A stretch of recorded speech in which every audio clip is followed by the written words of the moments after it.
अस्सलाम वालेकुम दोस्तों। आज पाकिस्तान सुपर लीग की फाइनल जो लाइनअप है टीमों की वो मुकम्मल हो गई है, क्योंकि रिप्लेसमेंट और सप्लीमेंट्री कैटेगरीज में कुछ टीमों ने अपने अपने खिलाड़ी पिक करने थे। मगर आज जो खिलाड़ी पिक हुए हैं उनमें सबसे अफसोसनाक जो चीज़ है, जो पाकिस्तान के स्टार रहे हैं, जो कि T20 क्रिकेट के स्पेशलिस्ट कहलाए जाते हैं, वो तीन खिलाड़ी आज हमें कहीं पर भी नजर नहीं आए। चाहे वो PSL की ड्राफ्टिंग हो 13 तारीख की या आज की होने वाली सप्लीमेंट्री और रिप्लेसमेंट ड्राफ्ट। ये तीन खिलाड़ियों में से पहला नाम है अहमद शहजाद का, फिर उमर अकमल और शर्जील खान। ये तीनों ऐसे क्रिकेटर्स हैं जिनका एक जमाने में तूती बोलता था। जब खेलने आते थे तो फैंस के जो दिल की धड़कनें होती थी ना, वो तेज हो जाती थी। मगर फिर वक्त की सितम जरीफी कहें या खिलाड़ियों की अपनी गलतियां कहें या परफॉर्मेंस कहें कि आज PSL में उनको कोई खरीदार नहीं मिला। ना कोयटा ग्लैडिएटर्स, ना कराची किंग्स, ना लाहौर कलंदर्स, ना ही पेशावर जलमी और ना मुल्तान सुल्तान, किसी एक टीम ने भी उन्हें हाथ नहीं दिया। अगर मैं आपको थोड़ा सा इनके रिकॉर्ड्स के बारे में बताऊं तो उनके रिकॉर्ड्स भी इतने बुरे नहीं हैं कि जिनकी वजह से उन्हें पिक ना किया गया हो। मगर इन सब के रिकॉर्ड्स पे जाने से पहले मैं आपको आज के जो होने वाली ड्राफ्टिंग है, सप्लीमेंट्री और रिप्लेसमेंट, उनमें बताता चलूं कि कौन कौन से खिलाड़ी आज PSL में खेलने आ रहे हैं। जो जिनका नए नाम जो एडिशन हुई है इनमें ना, वो सबसे पहले जो नाम है ना बड़ा, शिमर जोसेफ का है। जो आपने देखा कि ऑस्ट्रेलिया के साथ जो उन्होंने कर छोड़ी है ना, वो खिलाड़ी आज गस अटकिंसन जो है इंग्लैंड के, पेशावर जलमी ने जिनको अपने स्क्वाड का हिस्सा बनाया रिप्लेसमेंट में, पार्शली जो अवेलेबल है PSL के लिए, उनकी जगह के ऊपर अब उनको हिस्सा बनाया गया। और इस हवाले से जावेद अफरीदी ने भी ट्वीट की है। बाकी जो खिलाड़ी हैं उनमें मैं आपको अब एक एक करके बताता चलूं। जो रिप्लेसमेंट कैटेगरी है, पहले उसमें पेशावर जलमी ने जो लुंगी गिदी है साउथ अफ्रीका के, वो कंप्लीटली वो अवेलेबल नहीं होंगे PSL के लिए, तो उनकी जगह, और नूर अहमद, और ये जो स्पिनर्स हैं, बहुत कमाल के स्पिनर्स हैं अफगानिस्तान के, वो भी अवेलेबल नहीं होंगे। उनकी इंटरनेशनल कमिटमेंट्स हैं, उनकी सीरीज हैं, जिसकी वजह से अब पेशावर जलमी ने उनकी जगह के ऊपर वकार सलाम खेल और गस अटकिंसन को हिस्सा बनाया। लेकिन गस अटकिंसन ने भी अभी कह दिया कि वो मुकम्मल दस्तयाब नहीं होंगे, जिनकी वजह से फिर शिमर जोसेफ को उन्होंने हिस्सा बनाया है। जबकि जो जुजवी दस्तयाब है पेशावर जलमी के लिए, खुरम शहजाद, उनकी जगह के ऊपर अरशद इकबाल को हिस्सा बनाया। जबकि नवीन उल हक की जगह अभी तक उन्होंने खाली रखी है, रिप्लेसमेंट में उन्होंने रिजर्व रखा है, मतलब वो फिर भी कोई खिलाड़ी ले सकते हैं। इसी तरह से लाहौर कलंदर्स ने जुजवी दस्तयाब डेन लॉरेंस और मुकम्मल जो अदम दस्तयाब है राशिद खान, जो कि अपनी इंजरी की वजह से PSL नहीं खेल सकेंगे, उनकी इन दोनों खिलाड़ियों की रिप्लेसमेंट्स रिजर्व रख दी हैं। रिप्लेसमेंट कैटेगरी में इसी तरह से कराची किंग्स ने कैरन पोलार्ड की जगह के ऊपर जाहिद महमूद को लिया है, जबकि टिम सेफर्ड की रिप्लेसमेंट को रिजर्व रखा गया है। कैरन पोलार्ड के बारे में जाहिर सी बात है, धुआंधार इनिंग्स खेलते हैं, तो उनके बारे में कई सवालात होंगे। वो कंप्लीटली तो अवेलेबल नहीं है, लेकिन चंद मैचेस वो मिस करेंगे PSL के। कोयटा ग्लैडिएटर्स ने श्रीलंका के सीरीज की वजह से जो वनिंदु हसरंग है, वो भी कंप्लीटली अवेलेबल नहीं होंगे। उनकी जगह के ऊपर बिस्मिल्लाह खान और इस्लामाबाद यूनाइटेड ने टॉम करन की जगह को रिजर्व रखा है। सप्लीमेंट्री ड्राफ्ट में पेशावर जलमी ने लूक वुड और सुफियान मुकीम, इस्लामाबाद ने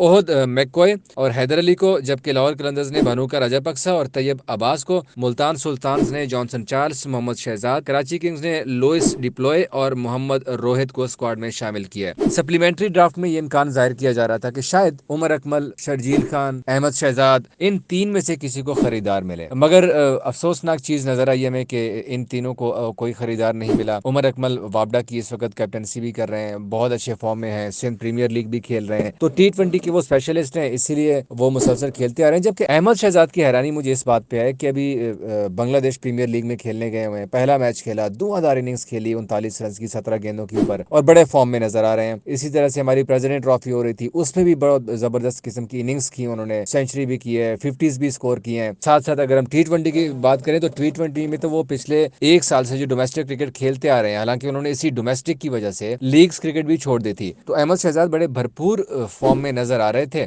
कोयटा ग्लैडिएटर्स के साथ हिस्सा थे, लेकिन 2020 के बाद उन्हें कोई खरीदार नहीं मिला, किसी टीम ने उन्हें पिक नहीं किया। 2021 गया, 22 गया, 23 गया, अब 24 का ड्राफ्ट आ गया, यहाँ पर भी अहमद शहजाद को किसी ने पिक नहीं किया। तो बड़े दिलबर्दाश्त हो गए थे, डिसहार्ट हो गए थे अहमद शहजाद PSL के फ्रेंचाइजी से, और इसी वजह से उन्होंने फिर एक ट्वीट भी कर दिया था जिसमें उन्होंने कहा कि अब वो PSL दोबारा नहीं खेलेंगे। मतलब इस ट्वीट से अहमद शहजाद की जो फ्रस्ट्रेशन थी ना, वो साफ नजर आ रही थी, क्योंकि अहमद शहजाद ने अब रिटायरमेंट का ऐलान किया PSL से, और रिटायरमेंट की वजह भी यही थी कि जब हमने लास्ट जो कोयटा ग्लैडिएटर्स की प्रेस कॉन्फ्रेंस हुई थी, उसमें नदीम उमर साहब से भी पूछा था, मोइन खान से भी पूछा था कि अहमद शहजाद, तो उन्होंने कहा कि नहीं, उनका कोई प्लान नहीं है अहमद शहजाद को PSL में लेने का, वो अब आगे बढ़ चुके हैं। नो डाउट कि अहमद अच्छा प्लेयर है, तारीफें भी की थी, लेकिन احمد شہزاد کو ان شاٹ انہوں نے لینے سے انکار کیا تھا۔ اسی طرح سے عمر اکمل بھی کوئٹہ گلیڈیٹرز کی طرف سے اپنا آخری سیزن کھیلے ہیں، اپنے آخری سیزن میں بھی انہیں موقع نہیں دیا گیا تھا، لیکن جس میچ میں موقع دیا گیا تھا اسلام آباد یونائٹیڈ کے خلاف، وہ اننگز آپ کو یاد ہوگی عمر اکمل کی کہ کیا طوفانی اننگز کھیلی تھی، لیکن وہ کہتے ہیں نا کہ اب پچھتا ہے کیا جب چڑیاں چگ گئی کھیت۔ تب عمر اکمل کو موقع دیا گیا جب کوئٹہ گلیڈیٹرز یقینی طور پر پی ایس ایل سے باہر ہو چکی تھی، اور عمر اکمل کو بھی اس بات کا اندازہ تھا۔ جو شروعات کے میچز تھے اس میں انہیں موقع نہیں دیا گیا، اور اینڈ پہ انہیں موقع دیا گیا، چانس دیا، لیکن تب بہت دیر ہو چکی تھی۔ تب عمر اکمل کوشش کرتے بھی نا تو اپنی ٹیم کو آگے سیمی فائنل تک نہیں لے جا سکتے تھے، پلے آف مرحلے تک ان کو کوالیفائی نہیں کروا سکتے تھے، کیونکہ کوئٹہ کی باقی ٹیم ہار گئی تھی۔ اسی طرح سے اگر ہم شرجیل خان کی بات کریں تو شرجیل خان اب چونکہ غائب ہیں تھوڑے سے، آپ کو میڈیا میں بھی نظر نہیں آتے، لیکن وہ لیگز مسلسل کھیل رہے ہیں، چاہے وہ ڈومیسٹک کی ہو، سندھ پریمیئر لیگ ہو، یا باقی ہماری فرسٹ کلاس کرکٹ ہو، T20 کرکٹ ہو، یہاں کی وہ کھیلتے آ رہے ہیں۔ اور میں اگر ان کی پچھلے لسٹ فرسٹ کلاس اور T20 کے نکالوں نا پچھلی 10 اننگز میں، تو اس میں ان کی 2 سینچریز ہیں، 3 50s ہیں۔ تو یہاں سے آپ اندازہ لگا سکتے ہیں کہ شرجیل خان بھی فارم میں ہیں، مگر انہیں چانس نہیں مل رہا، انہیں موقع نہیں دیا جا رہا۔ تو اب ایک بار پھر اب جو پی ایس ایل کے فینس ہیں، جو شرجیل خان کے دھواں دھار چھکے ہیں، یار کیا خوبصورت، جب قذافی میں کھیلتے تھے تو مزہ آتا تھا ایک لمحے کے لیے، جب شرجیل آتے تھے تو چاہے وہ ٹارگٹ 250 ہی کیوں نہ ہو، تب لگتا تھا کہ شاید میچ جیت جائیں گے، کیونکہ کراچی کی طرف سے وہ زیادہ کھیلے ہیں، کراچی کنگز کی جانب سے اپنا لاسٹ جو سیزن کھیلے تھے شرجیل خان، وہ بھی کراچی کنگز کی جانب سے کھیلے تھے۔ تو تب ہم یہ شور ہوتے تھے کہ جب تک شرجیل کھڑا ہے پچ کے اوپر، تب چاہے ایک اوور میں 30 رن سے کیوں نہ چاہیے ہوں، چیز ہو سکتے ہیں، کیونکہ شرجیل ہے، اور شرجیل کی جو پاور ہٹنگ ہے بڑی کلاس قسم کی ہٹنگ کرتے ہیں، صاف ستھری ہٹنگ جسے ہم کہتے ہیں نا، وہ والی ہوتی ہے، نہ قدموں کا استعمال، نہ کچھ، بس کرس گیل کی طرح اپنی جگہ کے اوپر کھڑے، اپنے کلائیوں کے استعمال سے جو زور، جو کلائیوں کا وہ یوز کرتے تھے نا رسٹ کا، وہ اتنا شاندار ہوتا تھا کہ دل کرتا تھا کہ بار بار شرجیل خان کی بیٹنگ دیکھی جائے، ریپلیز دیکھے جائے، ان کے ہائی لائٹس دیکھے جائیں شرجیل خان کی۔ تو ایسا کمال قسم کا ہیرا تو میں کہوں گا انہیں کہ جو ہم نے ضائع کیا ہے۔ حالانکہ T20 کرکٹ میں اب جہاں پاکستان کو نیوزی لینڈ کے ہاتھوں مار پڑ رہی ہے نا، اب اگر اس طرح کے ہمارے پاس ہوتے شرجیل خان، عمر اکمل، احمد شہزاد، عماد وسیم، محمد عامر کی طرح کے ہمارے پاس بالرز اور بیٹرز ہوتے، تو نیوزی لینڈ تو میں کہتا ہوں کہ کہیں دور دور تک بھی پاکستان کے قریب نہ بھٹکتا۔ لیکن افسوس کہ اب اس طرح کے کھلاڑی نہیں رہے، اور اس PSL سیزن 9 میں بھی ہمیں ہمارے یہ ستارے، ہمارے یہ ہیروز نظر نہیں آئیں گے۔ Thank you so much.